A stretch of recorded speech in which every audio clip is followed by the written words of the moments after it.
Thank you, thank you so much, Helen. Ladies and gentlemen, Helen Dye is one of the superstars of the Australian public service. We need a lot more people like Helen in the service of our country. Thank you to China Matters and Linda Jacobsen and the whole team. Linda's somewhere outside of Helsinki at the moment, but she said that she's here in spirit. And thank you to all of you for coming to support us. It's nice to be meeting in person post-COVID. I feel like we've been sort of caged animals for a while. I'd also like to acknowledge that we are talking about China on the land of the Gadigal people, which is kind of cool. And I'd like to pay my respects to their elders, past, present, and emerging. Let me make an opening statement. The Chinese Communist Party presents one of the greatest challenges to Australian democracy since the Second World War, but not in the way that we might think. My dad always used to call me a banana. You know, yellow on the outside, white on the inside. I was born here in Sydney in 1971. I grew up in a red brick house in Bexley North with a steep driveway down to a backyard with a big banana tree, a Hills hoist, and an outside dunny that would constantly play host to blue-tongued lizards that used to scare the living daylights out of me. I loved riding my BMX bike with my neighbour around the neighbourhood, up the corner store to buy those 5-cent lolly bags, footy cards. We played a Space Invader machines if we were lucky. And we loved playing cricket in the middle of the street on warm summer afternoons with an old bat and those old metal rubbish cans that we used to have. But in spite of this really Australian upbringing, we were pretty different. We showered at night as a family, not together as a family, but as a family. Rather than in the morning, we drank hot water, not cold, because Mum always said it upset your stomach. Dad was always fighting with friends as to who would pay the bill in restaurants. After brushing our teeth and rinsing, we were taught to expectorate. You know, to clear your throat, because it purges the dirty stuff from your body. My wife Lucy, who's in the audience, purged that particular habit from my cultural repertoire pretty quickly in our relationship. We also loved a freebie. Anything that wasn't bolted down in motel rooms or even airplanes, it was fair game. And if you remember at Pizza Hut, right, you know, the salad bar at Pizza Hut, you could only go once with one plate.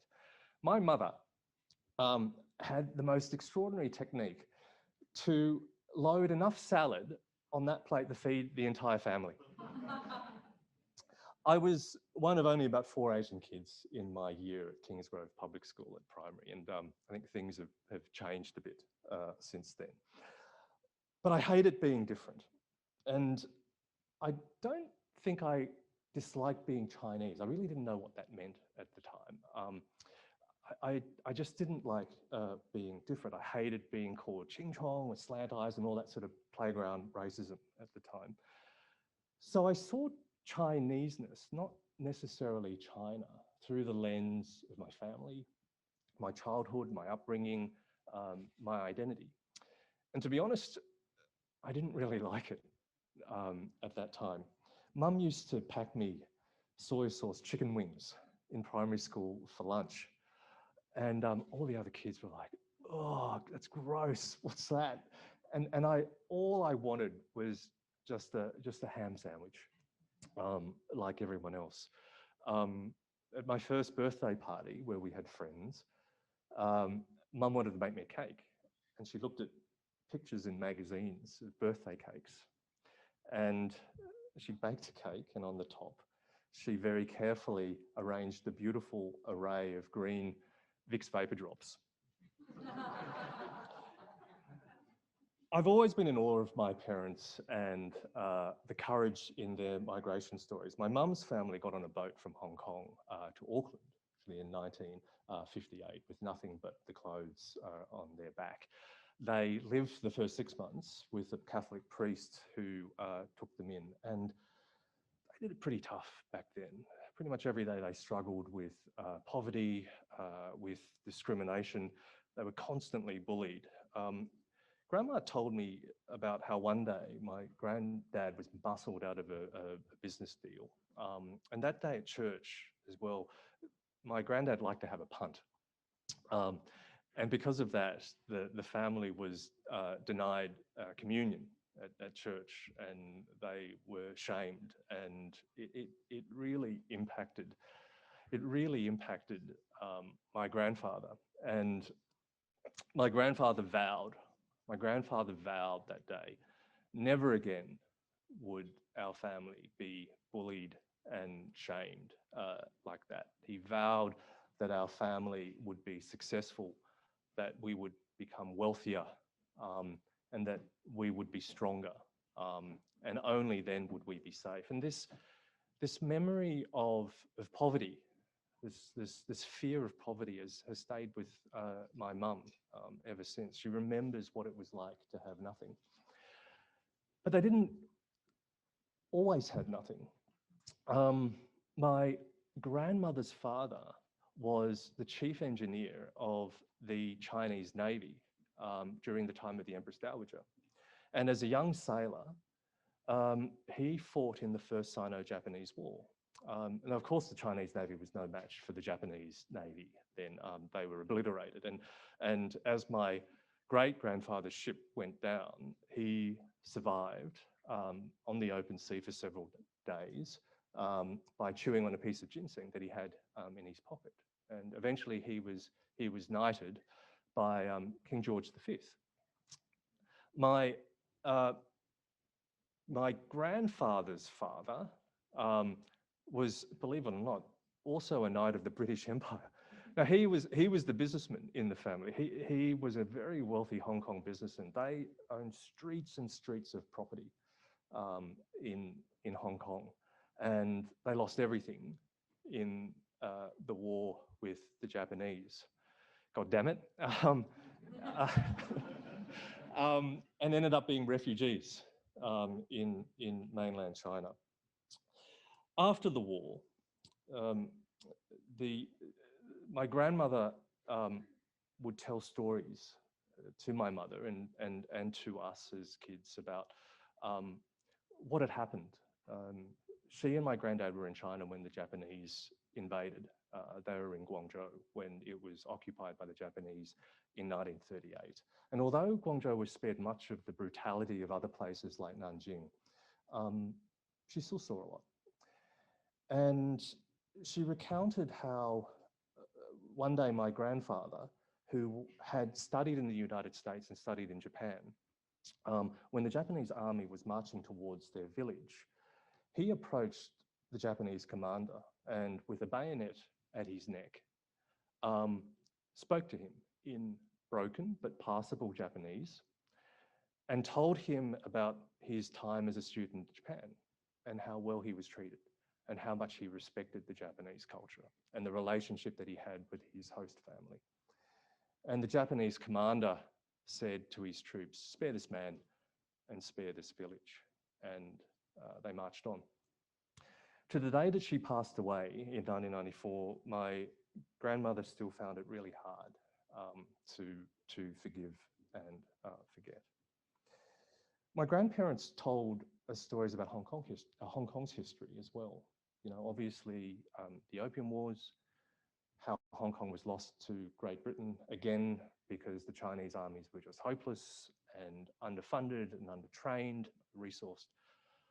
But she told us something that I remember from my childhood. She said that the casualties from the Opium War weren't just the Chinese soldiers who were just hopelessly underprepared. They basically had pickaxes and spades, which were no match to the British artillery and the guns. But she said that the casualties weren't just the Chinese soldiers, but also their families, the women and children in the villages, where when news of defeat had reached the towns, there was this awful practice where they would commit suicide or they would be killed by their family members en masse in order to avoid the abuse or the shame of surrender. My grandma and my parents would tell us these stories with a deep emotional resonance, a deep sadness. China was weak and it was poor and it was bullied. And I think they felt this through their own immigrant experiences. It resonated with them. But through it all, I always saw in them, there was an ever constant pride in the culture.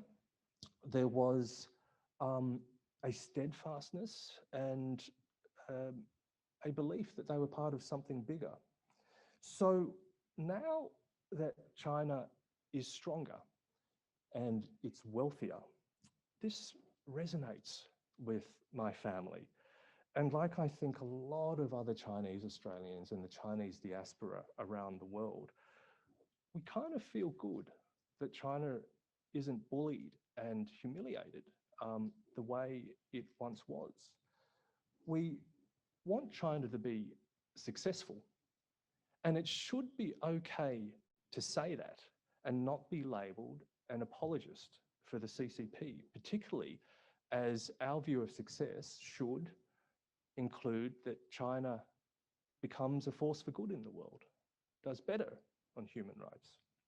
In 1997, I remember my mum and dad saying when when Hong Kong reverted to Chinese sovereignty, they felt proud about it.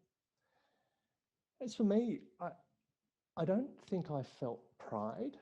I just didn't have that connection with China at the time. I felt that a historical injustice was being righted. In 97, I was in The Hague at the United Nations International Criminal Tribunal for the former Yugoslavia, which was prosecuting crimes against humanity, war crimes, genocide flowing from the war in the Balkans. I came back to Australia to campaign for the Constitutional Convention. Remember that? And played a role in the youth campaign for the Republic referendum in 1999. Because I passionately believed, and I still do, that Australia's head of state should be an Australian, should be one of us, rather than a member of the British royal family. And I've stayed involved in politics ever since. Not particularly successfully, but I'm trying. The point I'm trying to make is that I'm a social democrat. I believe in democracy. I'm an active participant in its processes.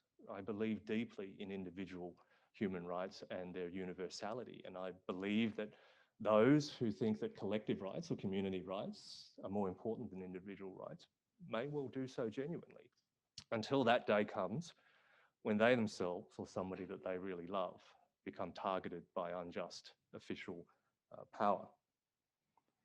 And so the PRC, as an authoritarian, Leninist, one-party state that fundamentally rejects democratic principles, including our conception of the rule of law, universal individual rights, and its actions in the South China Sea, in Hong Kong, in Xinjiang, they're deeply challenging for us. They're deeply troubling for us.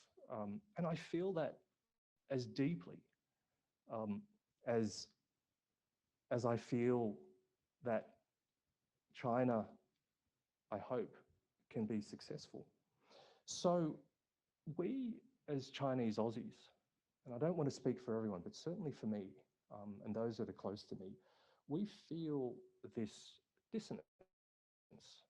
There's this internal dissonance, and it can't be resolved intellectually, morally. We just manage it. We manage it day to day in a in a pragmatic sense. We're always crunched in the middle. And it's a dissonance that must not be interpreted as disloyalty to Australia. So in 2005, I finally had the chance to see China up close with my own eyes. We moved there and we lived in Beijing for 10 years and we raised 3 kids there. It's really hard to distill for you all of the experiences and everything that I saw, but I'd make 3 observations. The first is that I saw where it all came from with my family. What made us different here was the door in China. You know, everybody left their shoes at the door. Everybody drank hot water and not cold. Everybody's fighting over the bill at restaurants. Although there was guerrilla warfare. What you did was you pretend to go to the toilet, and then on your way back you'd pay the bill, and people would go bananas when you did that. When you checked out of hotels, the front desk would ring housekeeping, who would check your room to make sure you hadn't made off with any sort of clothes hangers or towels or anything like that. And at Pizza Hut, there are internet guides in Pizza Hut and how to construct elaborate structures on your small plates so you could load up about 10 kilograms of salad. Mum, as it turned out, was a rank amateur. But also, I never felt more Australian than when I was there. Second, I saw how regular Chinese people, believe it or not, weren't all sitting around in Mao suits, sitting around the dinner table, plotting how to lay debt traps for Pacific nations or how to overthrow Western democracy. What did they discuss? The mortgage, after-school activities, the pick-up and the drop-offs, some dickhead manager at work, the ridiculous things that their government was doing. Essentially, they were people just like us. They were just living under a different system, and they found their freedoms in the grey zones, in the grey areas. They knew how to game the system, and they were acutely aware of the imperfections of their government. And so I think we need to be careful when we use that throwaway line. China is a place whose values are fundamentally different from our own. Is it? The political system is different. The political values of the CCP are different, but the values of the people, I think they're the same. And the dangerous thing is when we say somebody's values are fundamentally different, we make it easier to imagine an enemy. The third observation I had were all the contradictions there. You guys know those contradictions. You know, is China ancient or is it modern? Is it rich or is it poor? Is it communist or is it capitalist? Is it inefficient or is it efficient? It's all of these things. And I really struggled with all of these contradictions until along came Professor David Kelly, who's in the audience right now, who sorted me out with a framework that helped bring some sort of conceptual order to all of these contradictions. And David calls it the 5 personalities of China. Sorry, he's now 7. I've bastardized it, David, I'm sorry. Some of you may have heard me in the media talk about good China, bad China. That's actually a simplification as well. David's 7 personalities goes something like this. If you imagine 5 overlapping circles, and in the middle, one in the middle, and there's 4 around the edges. In the middle is the self-sufficient civilization. That's the China that my family associates with. That's the China with thousands of years of proud history, once the most prosperous nation in the world, but more recently bullied and humiliated and weak and with a serious chip on its shoulder now, but continuing to believe that it's the center of the universe. Then you've got the People's Republic of China. It's just 70 years old. It's the authoritarian, Leninist, one-party state. There's not many of those left in the world. It's a sovereign survivor that is hell-bent on returning China to its former glory. Now, the sovereign survivor often holds itself out as the leader of the developing world.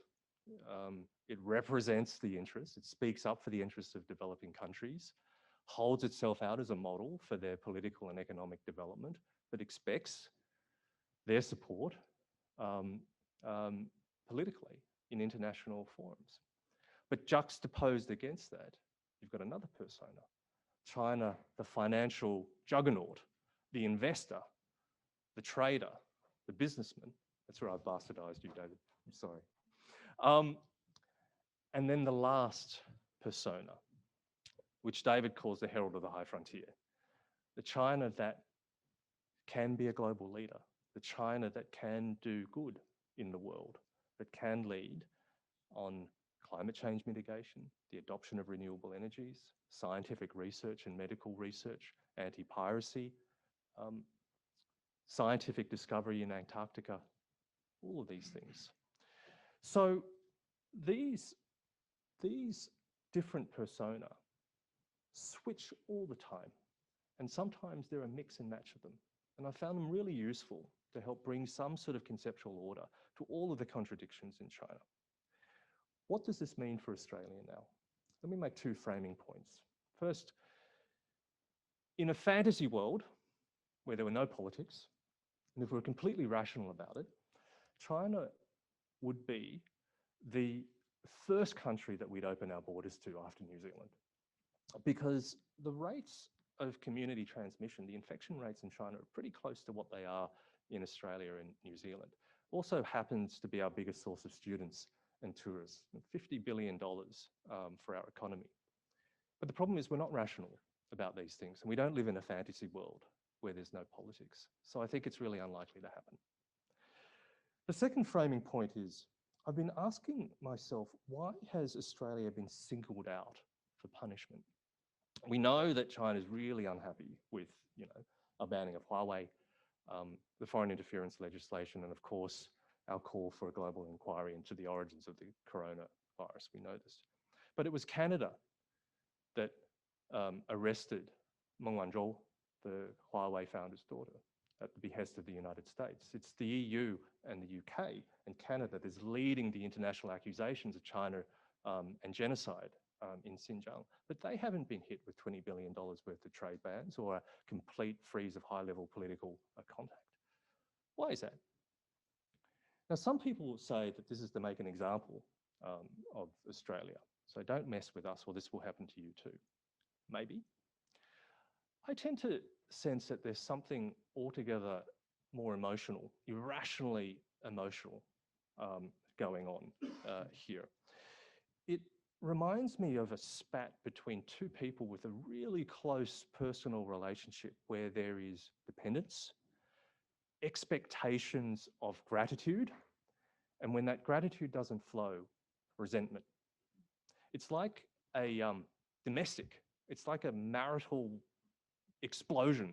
Right? It's like a decoupling in the literal sense.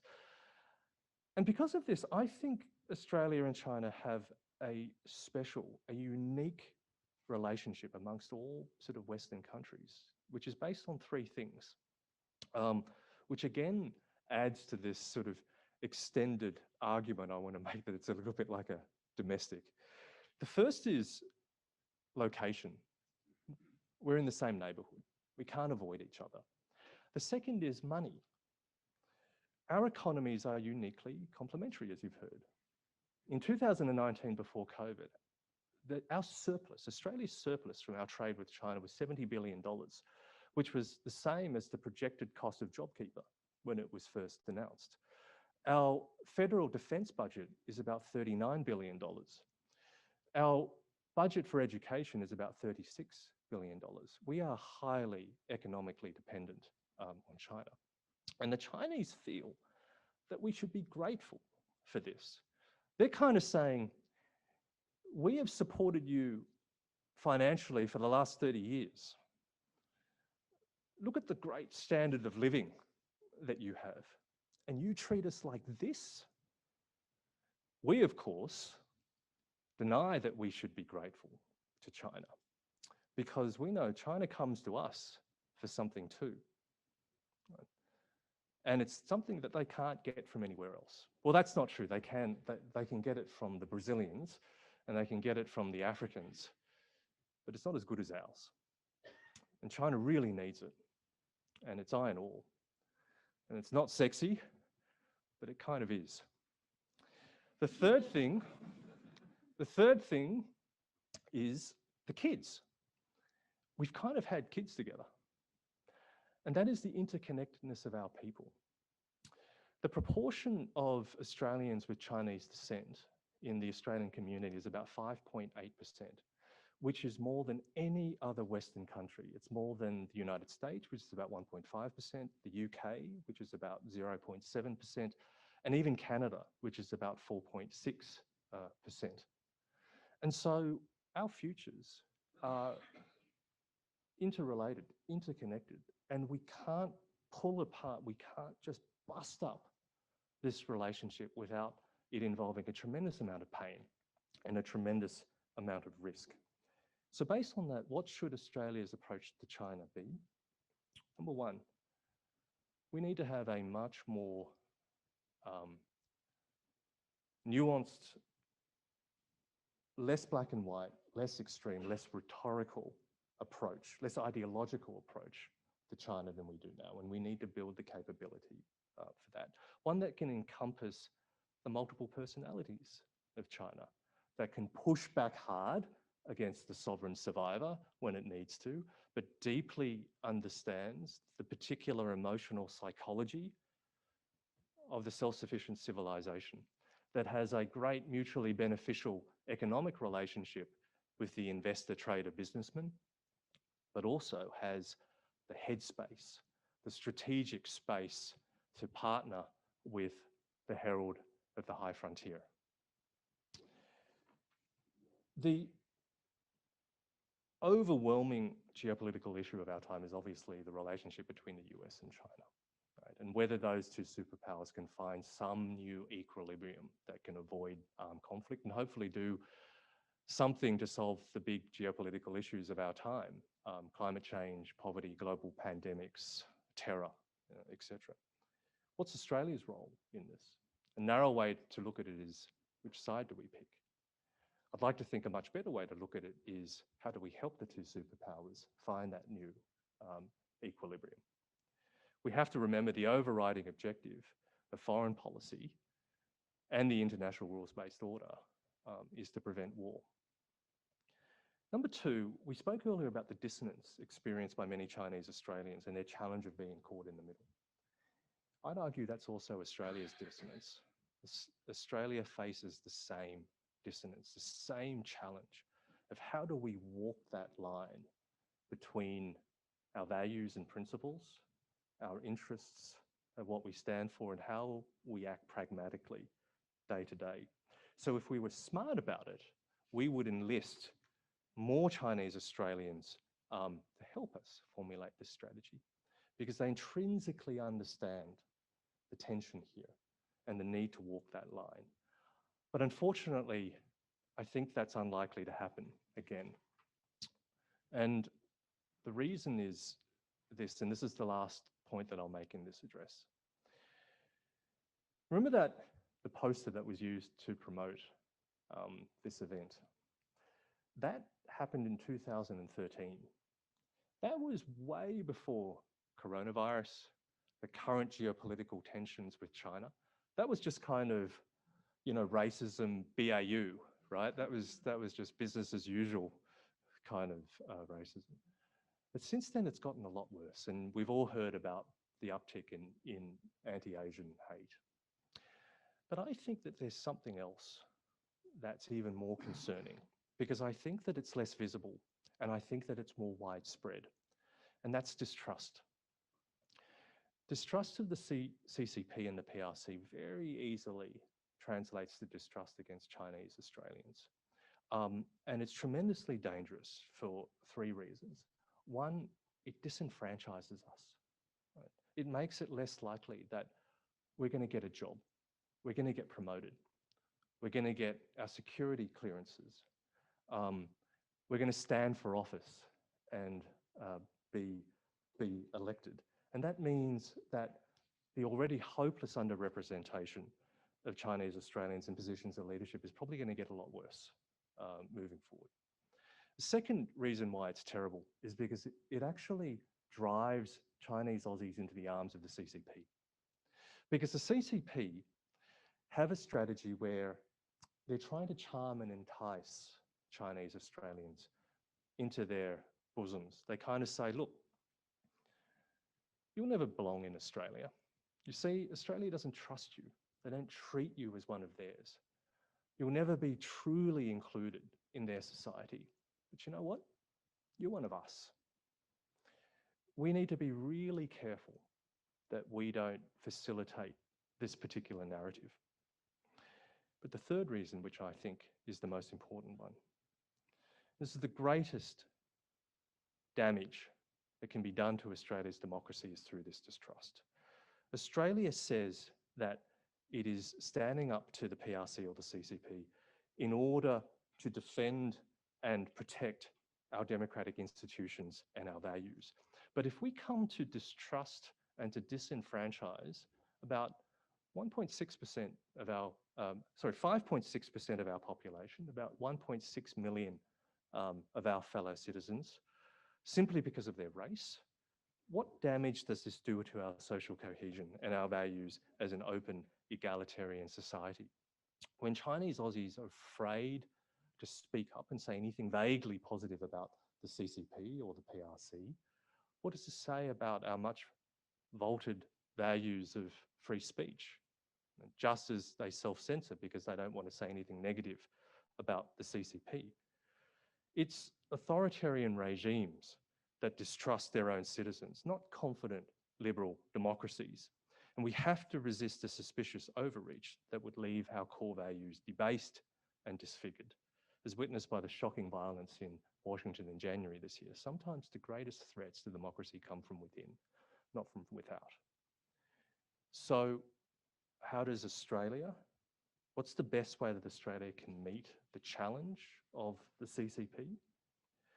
I argue it's by improving and being more confident in our own democracy, by making ourselves and our government better, by restoring our own public's trust in politics and politicians, by being honest about our own history of genocide and our own human rights violations, particularly against asylum seekers, and improving our protection of individual rights, by making our government more, not less transparent, and by making sure it actually delivers better outcomes to citizens.